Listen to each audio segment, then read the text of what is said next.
தியானிக்கிறதுக்கு முன்னாடி இந்த எசேக்கியேல் 20ஆம் அதிகாரம் அதை குறித்து நம்ம ஒரு சிறிய ஒரு சம்மரி பார்ப்போம். இந்த அதிகாரத்தில் நம்ம முழு அதிகாரமும் வாசிக்க போகிறதில்ல. அபவுட் கொஞ்சம் வசனங்கள் வாசிப்போம். இந்த டைம் ஃப்ரேம், எசேக்கியேல் புஸ்தகம் எழுதப்பட்ட டைம் ஃப்ரேம் வந்து சமீபத்தில் தான் நம்ம தியானித்தோம். இந்த புஸ்தகம் வந்து பாபிலோனுக்கு சிறைப்பிடிக்கப்பட்டு கொண்டு போகப்பட்ட யூதர்களுக்கு நேர்ந்த சம்பவம். இவர்கள் வந்து பார்த்திங்கன்னா வடக்கு பகுதி பிடிக்கப்பட்ட பொழுதே தேவன் அவர்களை எச்சரித்தார். எச்சரிப்பை கேட்காமல் இருந்ததுனால இவர்களுக்கு இது வந்தது என்று சொல்லி. இப்போ இந்த எசேக்கியேல் 20ஆம் அதிகாரத்தில் என்ன நடக்குது அப்படின்னா, எசேக்கியேல் தீர்க்கதரிசியை பார்க்கும்படி கொஞ்சம் மூப்பர்கள், யூதர்களுடைய மூப்பர்கள் வர்றாங்க. எந்த டேட்டில் வந்தாங்கன்னு முதற்கொண்டு போட்டிருக்கு. அவங்க வந்து உட்கார்ந்துருக்கும்போது முதல்ல கர்த்தர் வந்து நான் பேச விருப்பப்படலை, அவங்கக்கிட்ட பேச எனக்கு விருப்பம் இல்லைன்னு சொல்லிடுறாரு. ஆனால் அதுக்கு பிறகு சொல்கிறாரு, ஒருவேளை நீ அவங்க நிமித்தம் உனக்கு வழக்காட விருப்பம் இருந்துச்சுன்னா இந்த காரியங்களை நான் சொல்கிறேன் அப்படின்னு சொல்லி ஏன் கர்த்தர் வந்து ஏன் அவங்களோட பேச விருப்பப்படலை அப்படிங்கிறத குறித்து சொல்கிறாரு. சொல்லும்போது அவர்களுடைய அக்கிரமங்களை எடுத்து காண்பிக்கிறார்.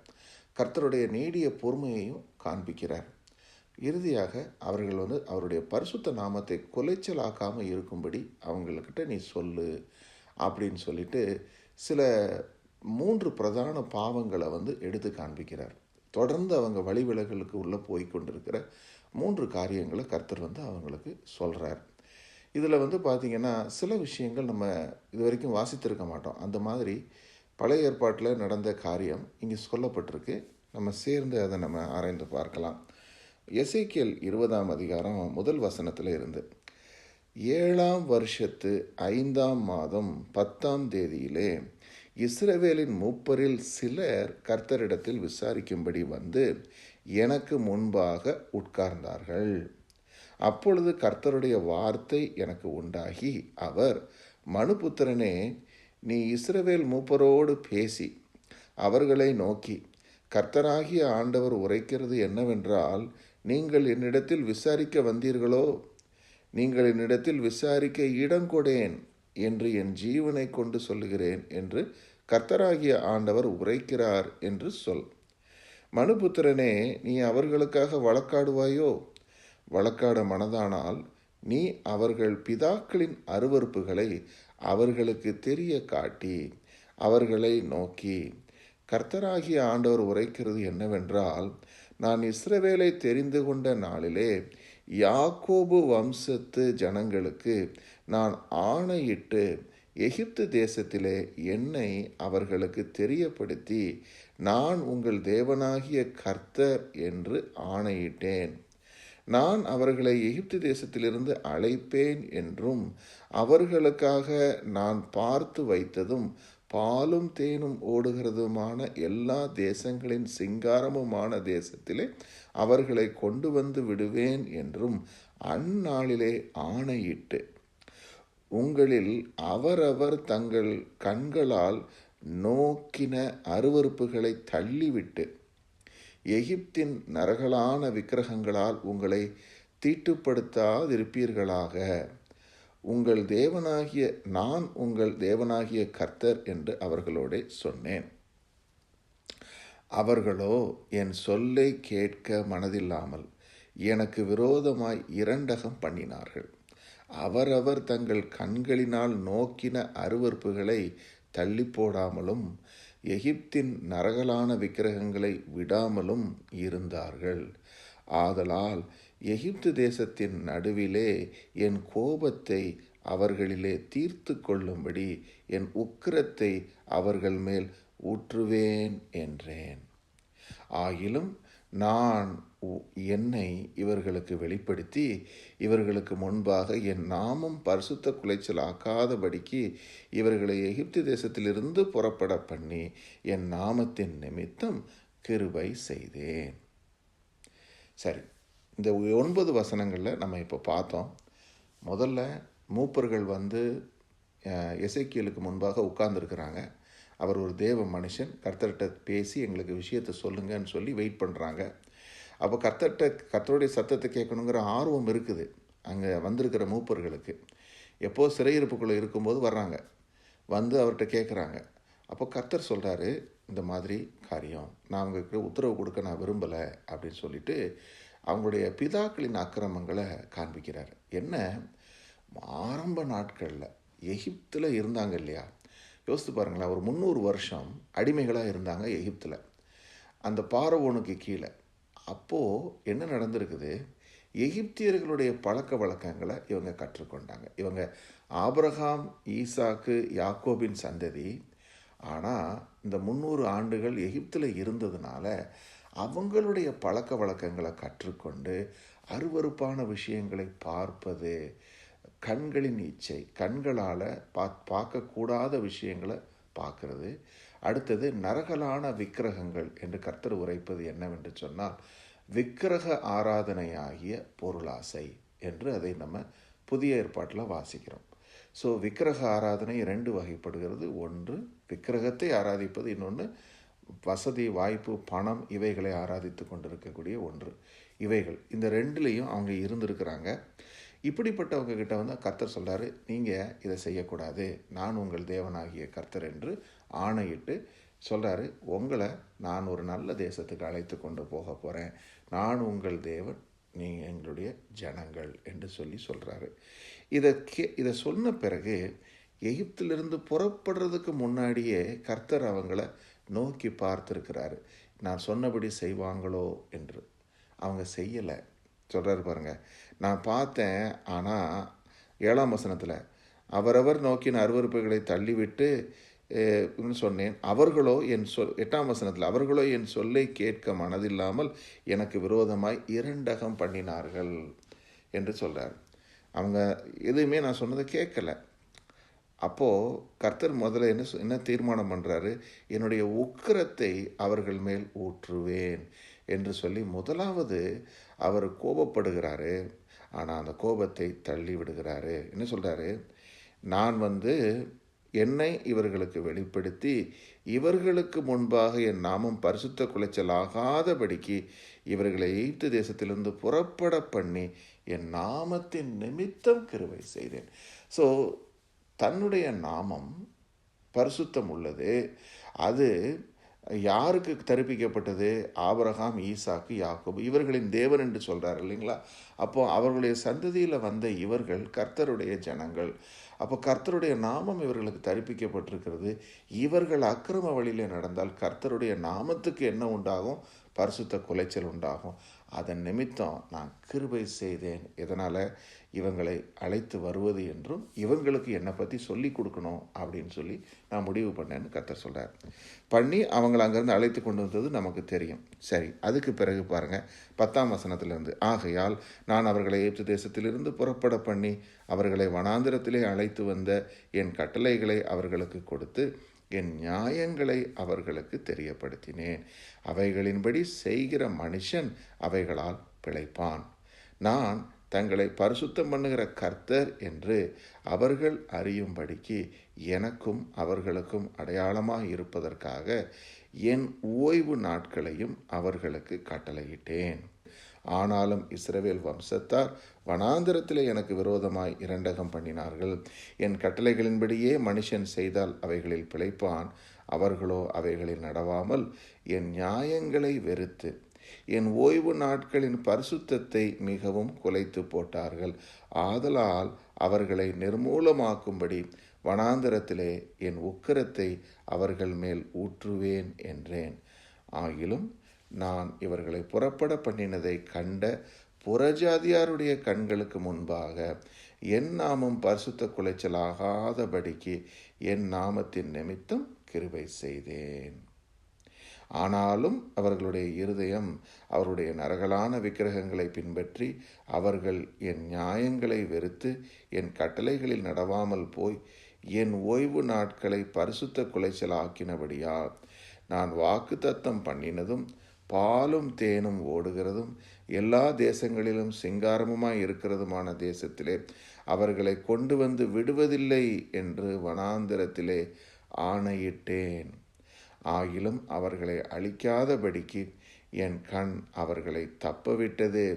நான் அவர்களை வனாந்திரத்தில் நிர்மூலமாக்கவில்லை. வனாந்திரத்தில் அவருடைய பிள்ளைகளை நோக்கி, நீங்கள் உங்கள் பிதாக்களின் முறைமைகளில் நடவாமலும் அவர்களுடைய நியாயங்களை கைக்கொள்ளாமலும் அவர்களுடைய நரகலான விக்கிரகங்களால் உங்களை தீட்டுப்படுத்தாமலும் இருங்கள். உங்கள் தேவனாகிய கர்த்தர் நானே. நீங்கள் என் கட்டளைகளில் நடந்து என் நியாயங்களை கைக்கொண்டு அவைகளின்படியே செய்து என் ஓய்வு நாட்களை பரிசுத்தமாக்குங்கள். நான் உங்கள் தேவனாகிய கர்த்தர் என்று நீங்கள் அறியும்படிக்கு அவைகள் எனக்கும் உங்களுக்கும் அடையாளமாய் இருக்கும் என்றேன். சரி, 20 வரைக்கும் உள்ள வசனங்களை தியானிப்போம். இந்த 2வது 10 வசனங்களில் நம்ம பார்த்தது என்ன? அடுத்த ஸ்டேஜ். முதல்ல எகிப்தில் இருக்கும்போதே சொன்னார், கேட்கல. ஆனாலும் அவருடைய பரிசுத்த நாமத்தின் நிமித்தம் அவர் என்ன செய்தார்? அவங்கள அழைத்து கொண்டு வந்தார். ஆனால் இன்னொன்று சொன்னார், வர்ற வழியில் நான் என்னுடைய நியாயங்கள், என்னுடைய கற்பனைகளை அவங்களுக்கு நான் போதிப்பேன். அவங்களுக்கு போதித்து நான் சொல்லி கொடுத்து இவைகளை நீங்கள் கை கொண்டால், இவைகளை கை கொள்ளுவதனாலே நீங்கள் பிழைப்பீர்கள் என்று நான் அவர்களுக்கு சொல்லுவேன் என்று சொல்கிறார்.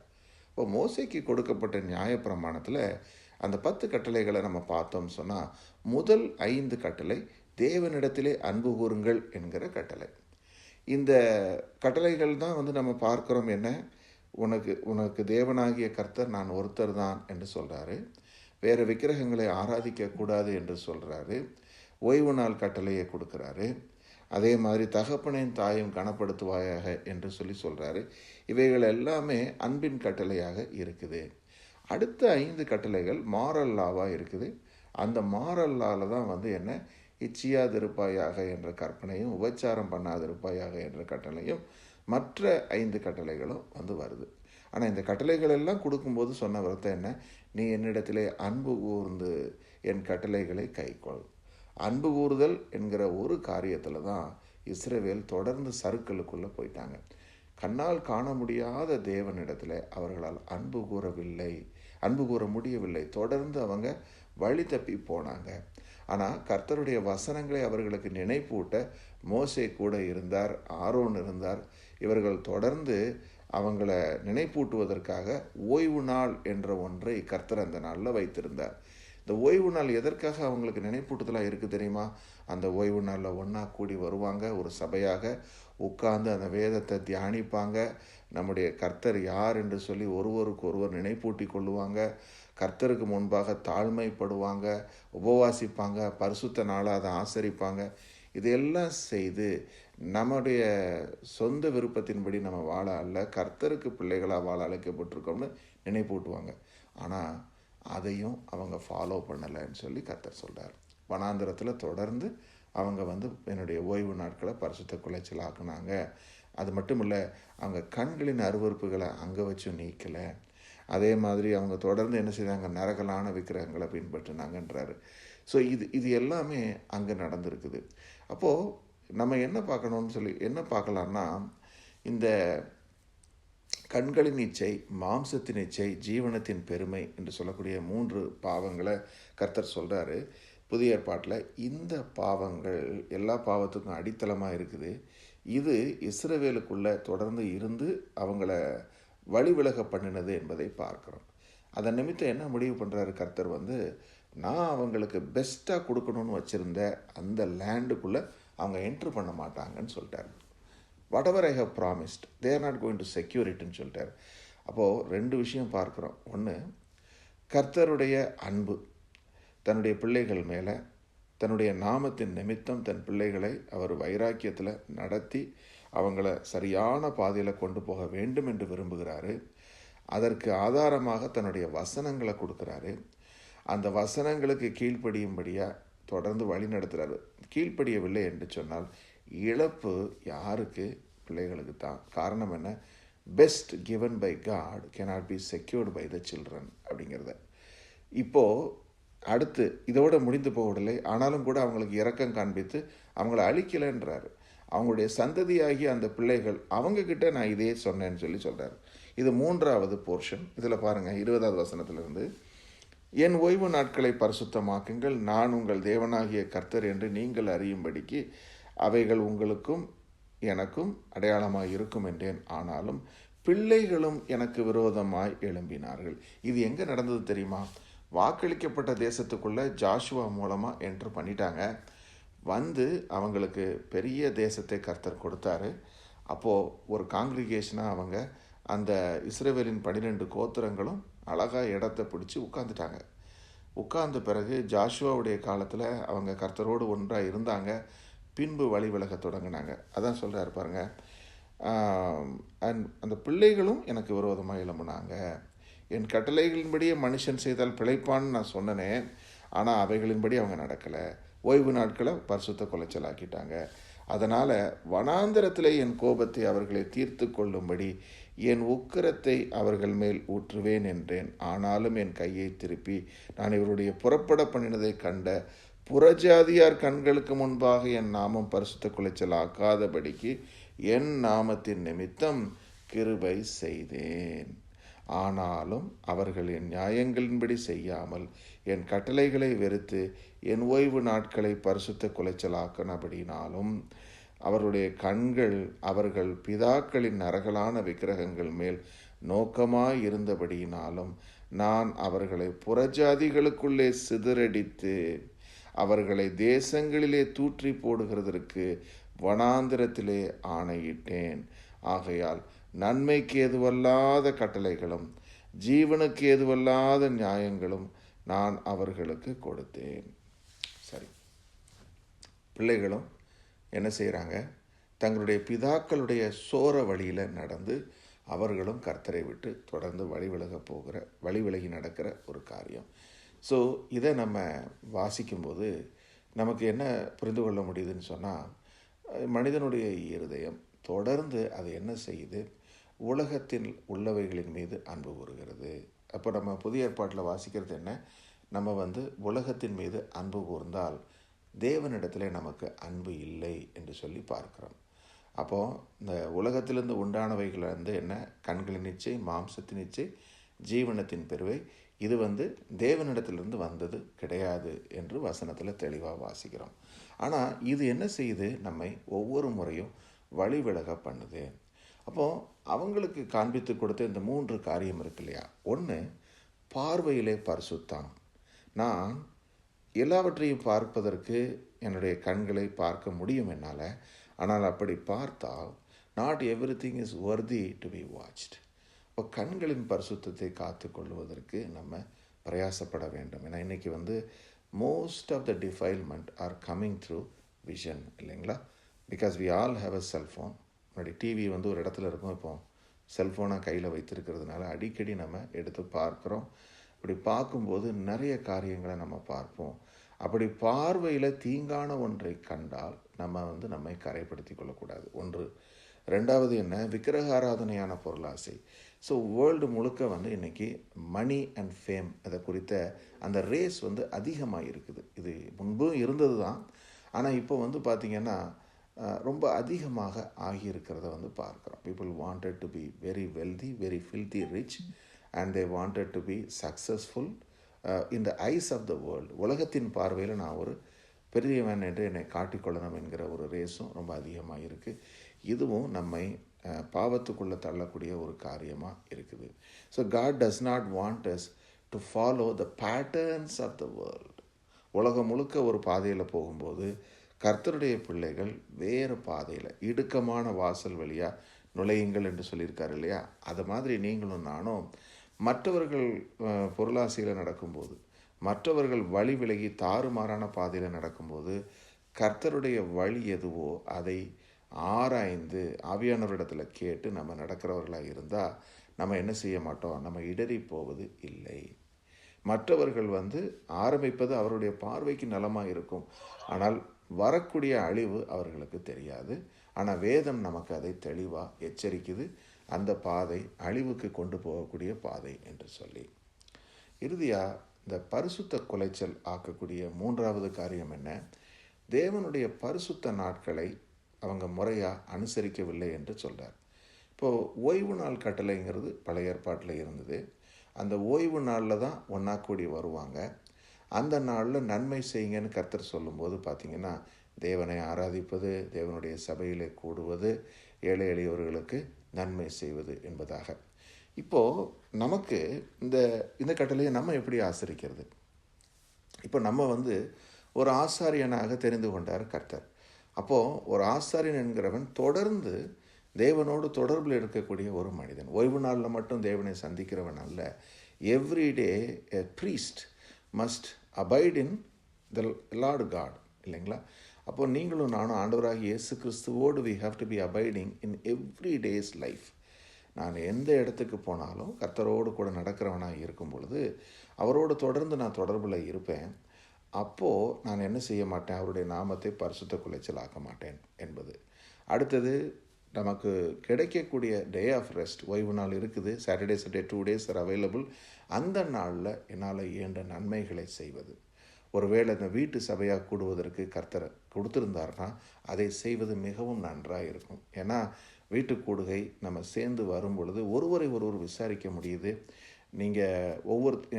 நம்ம ஒவ்வொருத்தரும் வந்து நமக்குடைய சவால்களை சொல்லி, பரிசுத்தமான வாழ்க்கை வாழ்வதற்கு வரக்கூடிய சவால்கள் அல்லது நடைமுறை வாழ்க்கையில் வரக்கூடிய பிரச்சனைகள், இது ஆவிக்குரிய வகையில் எப்படி சால்வ் பண்ணலாம், ஒருவருக்கு ஒருவாக ஜெபிப்பது, இந்த மாதிரி அநேக காரியங்களை வந்து நம்ம சேர்ந்து செய்ய முடியும் ஒரு சபையாக.